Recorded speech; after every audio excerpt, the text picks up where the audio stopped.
नमस्कार बंधुगण। आज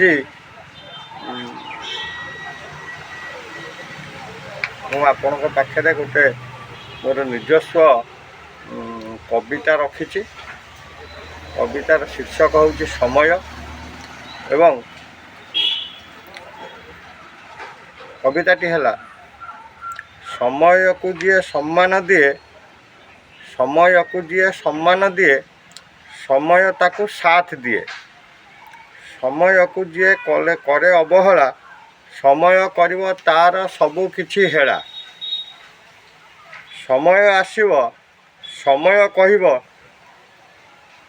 आज मो पाखरे समय नाही। आज आरी उपरे मत मोर मंतव्य आपणकर। बंधुगण, ये जो कविताटी मैं आपणक आगे आज रखिली, ये कविताटी को जदि आम प्रकृत रे देखिबा, ताको अवलोकन करिबा, तार अतीत रे जेते आमर जननायक अछंती, प्रवाद पुरुष अछंती, से माने समस्ते समय को बहुत मूल्यवान बोली भाबुथिले। एपरिकी जातिर जनक महात्मा गांधी से निज अंटार एक घंटा खोसिकी रखिथिले बा रखुथिले।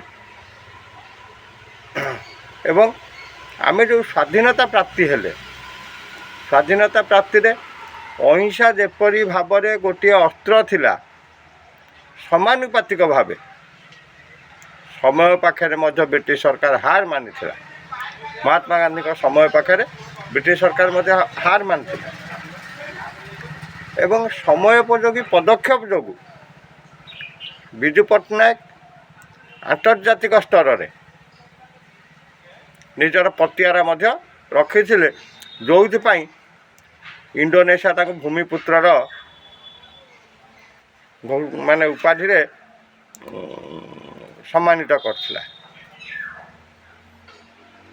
तेणु बंधुगण, मु समस्त को कहबी समय प्रति कई अवहेला करंतु नहीं।